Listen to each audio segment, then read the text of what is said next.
Ever wonder how one single website can look amazing on a giant TV, but then completely fall apart on your phone? Well, that's the core puzzle of modern design. And today, we're going to break down exactly how the pros solve it. Let's dive in.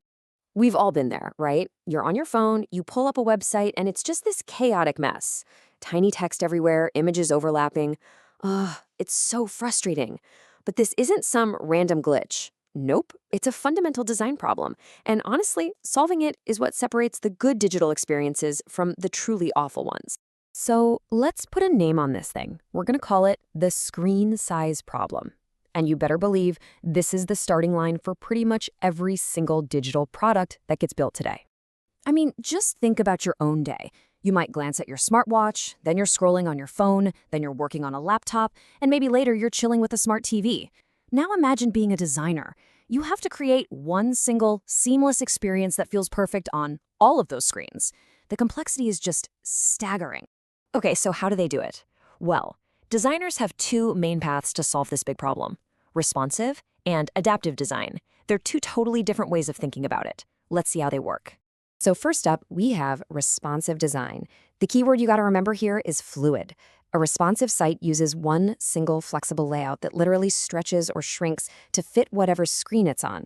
The analogy of a stretchy t-shirt that's designed to fit everyone, that's perfect. And then there's adaptive design. Now, this is less like that one stretchy shirt and a lot more like having a closet full of different sizes. The designer actually creates several completely separate fixed layouts, one for a phone, one for a tablet, one for a desktop, and then the website just detects your screen size and serves up the perfect pre-built version. It picks the right shirt for you. So, which one's better? Well, it depends. Responsive is awesome for content-heavy sites, like blogs, where you just need that flexibility. But if you're building a really complex application where every single pixel matters and speed is absolutely critical, an adaptive design can give you a much more custom, high-performance experience. But here's the thing. Whether a team goes with responsive or adaptive, their entire process is probably guided by this one core philosophy that has totally revolutionized web design. It's called mobile first. This quote right here, it says it all. The logic is actually super simple, but it's incredibly powerful. If you can solve the design puzzle on the most difficult, most constrained canvas, the tiny mobile screen, then expanding that solution to bigger screens becomes a whole lot easier. You're building up from this solid, focused foundation. This whole process just flips the old way of thinking completely on its head. You start with the phone, and that forces you to be ruthless. You can only focus on what is absolutely essential. Then, as you move to bigger screens, you can thoughtfully add back features and complexity. See? It's all about scaling up, not squeezing down. And this is why that tiny screen, that constraint, is actually a gift. It acts like a filter, right? It forces you to get rid of all the junk, all the clutter, and just focus on what the user truly needs. And the surprising result is that this focus almost always leads to a cleaner, faster, better design on all devices, even the desktop. All right, so that's the big idea. But how does this actually work in practice? Let's look at a few of the key techniques designers are using every single day to make this stuff happen. A really core concept is something called content reflow. So imagine on a wide desktop screen, you might see 3 columns of content side by side. On a narrow phone screen, a good design doesn't just shrink everything down, no way. Instead, it intelligently restocks those columns into one single vertical flow that's super easy to scroll and read. And you also have to design for completely different ways of interacting. A mouse pointer, it's like a surgical tool. It's incredibly precise. It can hit tiny little buttons. But your finger? Yeah, not so much. For touchscreens, you have to design bigger buttons with more space around them to avoid those really frustrating mistaps. And believe it or not, there's actually a magic number for this. Design guidelines recommend that any tappable element, a button, a link, an icon, should have a minimum target area of 44 by 44 pixels. That gives your finger a comfortable, confident target to hit every time. Now think about how you hold your phone. Most of us are navigating with our thumbs, right?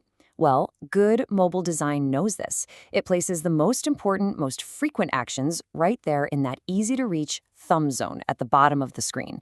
It's about designing for the human hand, not just for a glowing rectangle. At the end of the day, readability is king. All these clever layout tricks are completely useless if the text is impossible to read or the images are all stretched and distorted. Great design makes sure that text and images scale gracefully, always keeping their clarity and their proper proportions. The content has to remain the hero. So, after all of that, what's the most important thing to walk away with? Let's just boil this all down to the core philosophy. Here's the first huge insight. Great responsive design, it's not really a technical challenge about resizing pixels. It's a strategic challenge. It's about clarifying your priorities. It forces you to ask the hard question.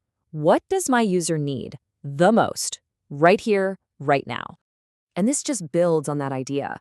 You can't just ask, how big is the screen? You have to ask, what is the user doing?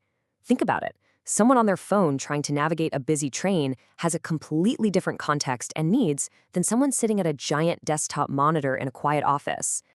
And that brings us to the final, critical truth of all this. Today, your mobile experience is your primary experience. If it fails on a phone, you failed, period. Because for a huge part of your audience, that is the only version of you they will ever see. So I'm going to leave you with this question. The next time you're using a website or an app, really look at it. Does it feel like a shrunken down desktop site that's just fighting for space?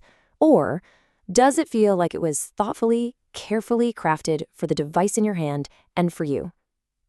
The answer to that tells you everything. Like, share, and subscribe.